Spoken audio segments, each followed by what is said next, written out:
I'm Heidi. The Friend Country. And we're going to do a collaboration. Collaboration on how you can save money on the homestead, or methods that you use to save money on the homestead. And we'll be posting links to other channels that are participating in the description box below, so you can also check them out. And if you are watching this and you have a YouTube channel and like to join in, just let me know and we'll get you added in. I got the first one. No, you got the first one. I have the first one, and this is going to blow your mind. Uh-oh. I don't know what he's going to say. Way to save money on the homestead. Everybody got to be sitting down for this, because it's revolutionary, revolutionary information. This is going to be dumb. No. Don't spend it. See? I told you. It ain't dumb. That's... Oh my goodness, the overweight dog. Hefty dog. She needs to go on a diet. Get rid of your pets. No, I say that tongue in cheek, but if you stop and think, a lot of us are so programmed into, if we want stuff, we go buy it. We live according to our means, and the trick is to get this side of living to your means, and the bottom line is, yeah, don't spend it. We found that we can go for quite some time now. It used to be going to the store. I remember I used to go to the store twice a week. Now it's like, then it was down to once a week, and now it's like we could go several weeks without needing to go to the store at all. So I did put some specific things together, make a list of categories that we're going to be talking about. The first category I have is food. And obviously, I think this is one of those things that's going to be the same for most of us. For us, it is cooking and baking from scratch. It is growing a garden and as much food as we can in our garden, and having chickens that give us eggs. And we also barter for food. Some of the things that you grow may grow better than your neighbors. So if you can grow an abundance of one particular food, or livestock or anything along those natures, you can barter, and that's kind of what we do. We don't have enough room here to have goats or sheep or cow, so we have some real good friends out there that appreciate our YouTube channel, and so they actually give us free fresh goat milk every week, and that is just fantastic. But yeah, we also try to supplement, reciprocate in other ways to try to, because we appreciate it very much. Oh, and yeah. It's really saved us a lot of money not having to go to the store and buy the organic milk, which isn't even near as good for you.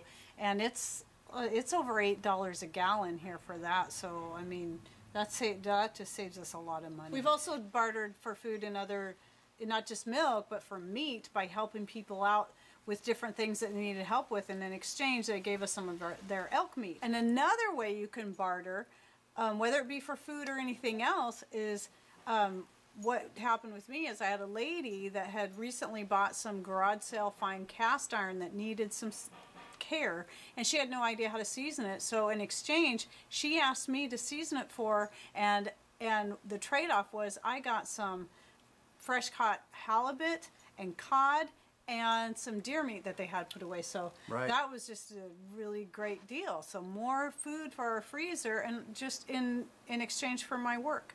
So if you have more land and you have the ability to raise livestock, there are other people out there that might have skills that might be able to trade carpentry skills, or and the ability to fix an automobile or weld or whatever, We've bartered with some other skills too. Like I've done stuff like hand crocheted stuff or sewn stuff for people in exchange. And Stacy from Off Grid with Doug and Stacy was one of those people that she wanted one of my skirts, and so I made her a skirt, and in exchange she sent me a bunch of alpaca fibers.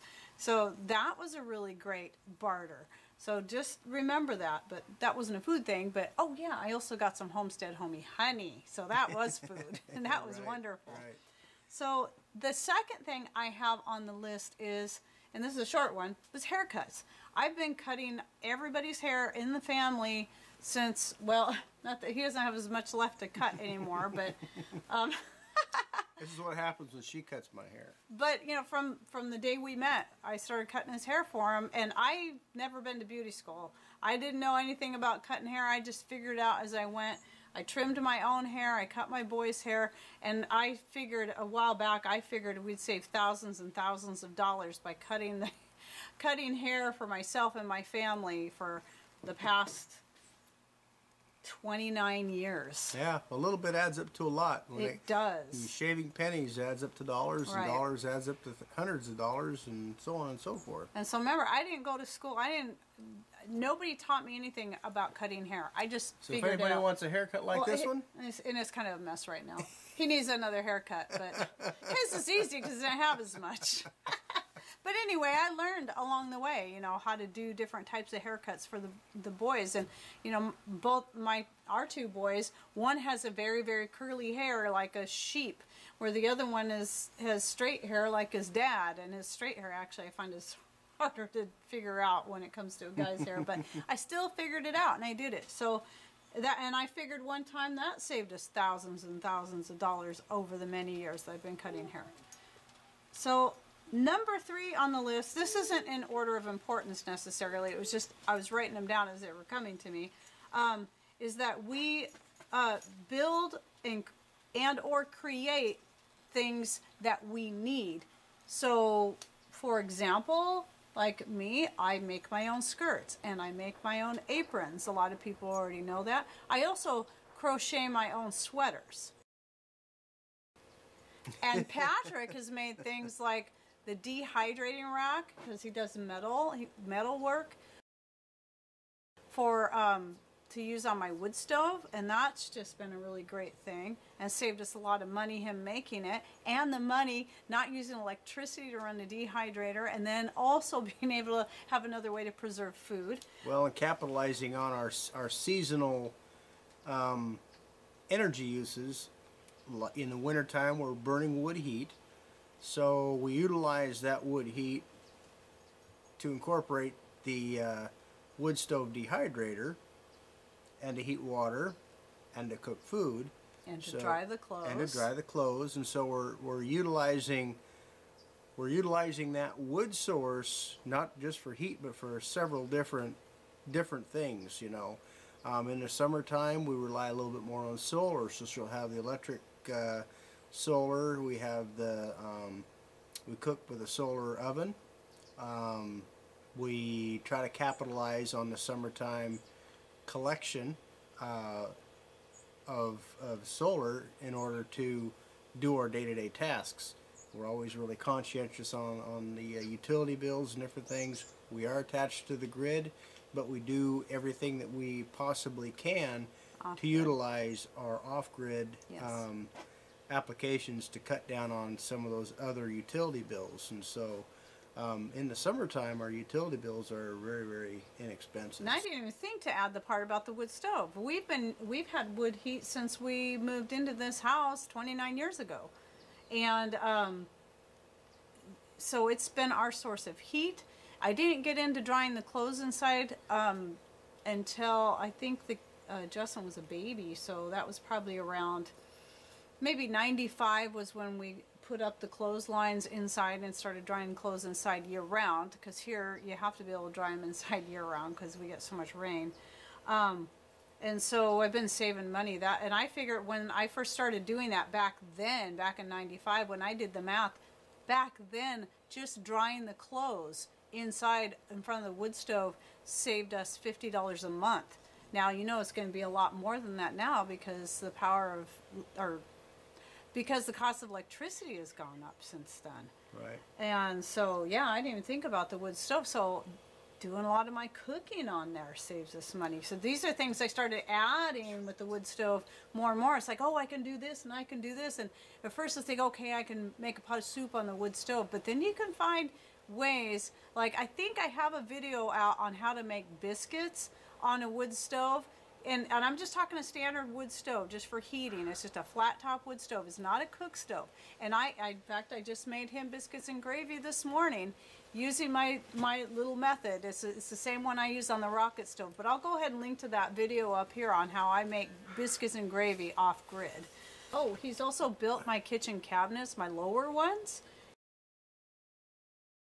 Our old kitchen cabinets, I rebuilt those and put those in our rec room, or a den. So, you know, there's some things you can throw away, some things you can reuse, angle iron, bed frames, different things like that, that don't take up a whole lot of room if you cut them down and store them. Those types of things can come in really handy for a multitude of uses. So, you know, developing those skills, those do-it-yourself skills, you know, that's why I bore you with my stuff, is to kind of give you some ideas that yes, you can do this by yourself. You can, you know, it takes a lot more effort, but if you assert your effort, you know, learn things on YouTube. You know, we're not the only channel out there. Besides that, there's probably a lot better channels. And that's why we're doing this collaboration, because there's so much more to learn from other people. We want to hear from you guys, you know, even in the comments below. Yeah. Sorry. That's a good thing. Sorry I'm interrupting them, but if you don't have a YouTube channel, but you want to share your ways of saving money, please post them in comments below. Right. So, anyway. Yeah, we're an interactive channel, so yes, we're trying to be interactive as much as possible. We're gonna tell you we don't know everything. No, we don't. We don't even pretend to know everything. This is just how we do it. We've said that on one of our introductory videos in the past. It might be the wrong way. Yeah, it might be the wrong way. It might be the long way, but it's the way that we did it, and hopefully people can learn from what we do and capitalize on that and figure out ways to do it better, you know. And he touched on something which was actually my next category, and that is repairing what you already have. Such as, what is one of the things you just did to the Toyota?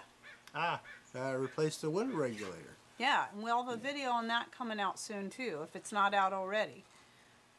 And he totally repaired the other Toyota, the radiator. Oh, he replaced. And he's not a schooled mechanic. This is stuff he's learned on his own. Contrary to what y'all might believe. Yeah, I mean, he hasn't been to school, mechanic school, or whatever they call that. And if anybody's a mechanic, they're going to know that I'm not a mechanic. Yeah, but he's just anyway, you know, the things that I do show you do work. You know, I'm not. Hopefully, I'm not getting on here, and hopefully, we're not getting on here and telling you guys things that we're doing that actually don't work. You know, I can attest that the window regulator does operate, and I've replaced them in our GMC and the Toyota before. What about the other thing? Replaced the radiator, the timing belt on Justin's truck, and the timing. I just said timing belt, but the water pump on Justin's truck. And then on our truck last year, and I did a video. It was one of the first of his videos I did, and it took forever. Was the on the other Toyota. Rear wheel, that was wheel a big bearings job. and brakes on that, yeah. So. And he'd never done that before, but now he knows how to do it, and he did it, and we've been driving that truck ever since, and it's no accidents. Running great. Brakes still work. So some other things that we repair is like I darn socks from time to time. I repair clothes. I hem clothes. I'm vertically challenged, so every pair of pants that I get, if they're not 27, 28, she's got to hem them. So. And it's really hard to find sometimes a 28 inseam, so anytime he gets a new pair of Carhartt pants, I typically have to hem them. Learning how to sew, I mean, even just being able to do a hem is it's pretty easy, and it's really important to learn how to do those things for yourself. And boy, it sure saves a lot of money. What are some other repairs you can think of? Well, anything electrical, plumbing. If you can just learn how to do some real simple plumbing skills, electrical skills, any utility type skills that you can hone and master. Simple skills like changing out a socket or a light socket. You know, unplugging your own sink. learning what not to put in a sink. You know, some folks don't know, you know, what not to put in the sink. Butter, grease, those types of things. It's a no-no. But you know, the simple ways of making different cleansers. Heidi can make makeup and different things that, you know, if you can do that kind of stuff yourself. I try to make as many different things as I can, from cleansers to, you know, the laundry soap, tooth powders, deodorant.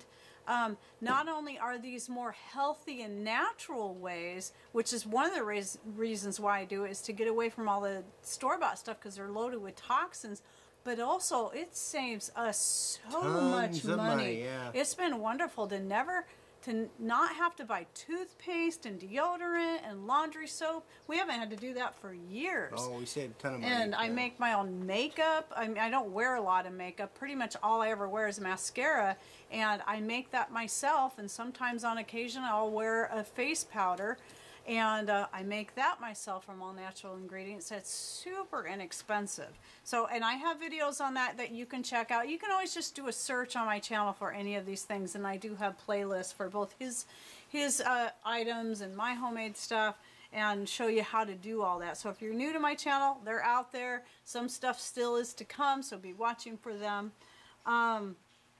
She knows my makeup too. Isn't he cute? And then there's the making and using things that are reusable. Like when our kids were babies, we had them in cloth diapers. And back then, at that time, it was that time where everybody used disposable diapers. Now we've seen a turn back to the other way, where a lot more people are using the cloth diapers, which is very, very cool. But the time that I was doing it, I was one of the rare few. But when I added up how much money we saved doing it, it was just like, man, it was so worth it. And plus not putting all that stuff in the landfills to top it off. Right. And then make it, I have cloth table napkins that we use. We don't buy paper napkins anymore. We haven't done that in years.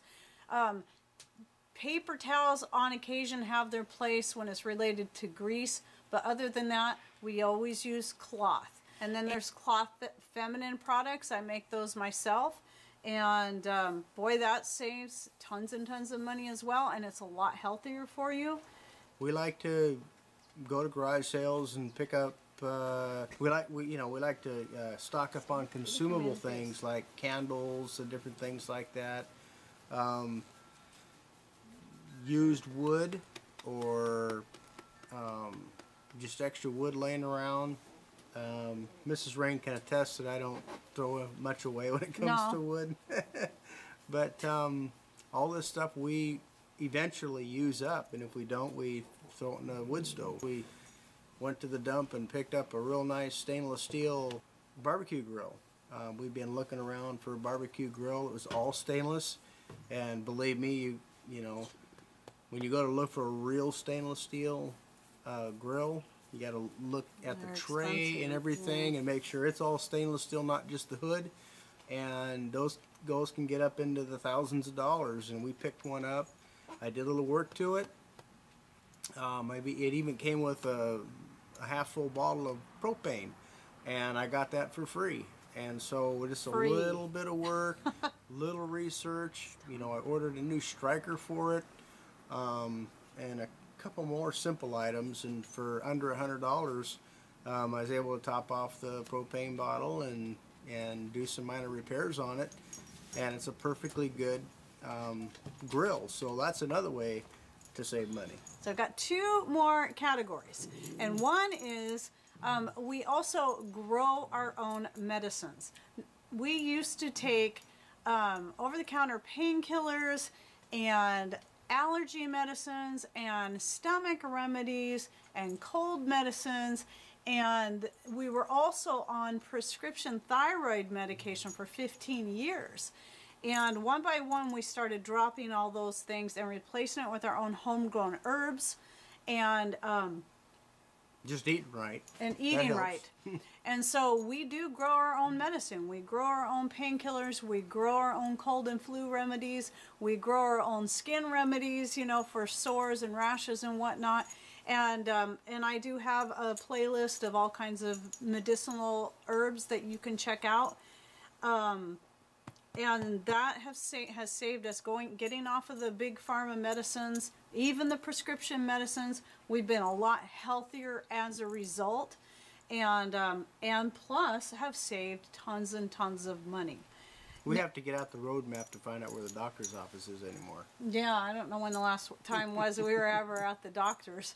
So, and then the last one, and I saved this one for last because we've been talking about all the stuff that we do to save money, but what about the stuff we don't do to save money? We don't spend it. We don't go out to eat unless we have to go to town, and even then we don't always go out to eat, do we? No. A lot of times we'll pack some food and take it with us, but going out to eat is something we stopped doing for the most part years ago, and that was when we were paying off the house. We also don't buy $7 a cup coffees. So I just sit here and imagine how much coffee could $7 buy? A month's worth? At least a few weeks worth? And I mean, $7 a day on coffee? Mm-hmm. That's what, $210 a month? Does that sound right? That $210 a month for coffee, or maybe you're only even doing the $5 a day coffee. That's a lot of money. So we Coffee's my weakness, or I'd say just don't buy coffee. But we don't do things like gym memberships because, well, doing the things that we do, you know, sewing on a treadle machine or working out in the garden or working in the shop, these are things that burn calories and give a good natural exercise. There's no need to spend money on gym memberships when we'd rather be at home working. And that's energy. You know, I think one of the secrets to maximizing and stretching your dollar and all that is maximizing your energy. If you're running on, you know, a track, or if you're doing things that are, we try to do things that are actually multi-purpose or multitasking, and right. We'd rather burn our calories doing something fruitful as opposed to, you know, going to the gym or doing some of those other things. Well, there's some things that you may or may not do on the farm or on your homestead that you know, if you've got livestock of any kind, you know, you're going to do some heavy lifting. If you're going to grow a garden, you're going to do some heavy lifting. If you're going to cut firewood, if you're going to bring in some of that kind of thing, harvesting, you're going to do some heavy lifting. You got equipment, you're going to be lifting 5-gallon buckets of diesel and hydraulic fluid, you know. So all those things are going to exercise a various portion of your muscle group. So and those are activities that are saving you money too, because you're doing them. You're getting your tasks done. You're you know, so you're saving money by not getting a membership, and you're also saving money by just maximizing your time. Sometimes those chickens sound almost like geese. They make a funny noise. It makes me laugh. Yeah, you know. That's okay. It adds a nice little ambiance, you know. That's having right. The chickens back there making their little noises. But make you guys think we're on a big ranch or something. So anyway, I didn't want this to be too long. I wanted to keep it kind of brief, but it's sort of hard because and I know a lot of people are going to have the same problem because there's so many ways, and there's so many other ways that we save money that we haven't even touched yet. Yeah, we've just skipped the surface. Yeah, this is just the basics, and you know, to kind of give you a start to think about. And again, please share with us your ideas. Maybe something that's unique and different that somebody else doesn't do, or you don't hear anybody else talking about. Throw that below. Or if you just do the same things as us, go ahead and put that below too. And again, if you have a YouTube channel and you want to be a part, just go ahead and make a video and let me know, and I will get your video added to our playlist. And Yeah, so I guess that's about it. And don't forget to go check out those other channels, by the way, too. So, because they're going to have a lot more really important information to share with us, and I'm anxious to learn from them. Right. Okay, so that's it. Thanks for tuning in. Appreciate your time. Take care, and God bless.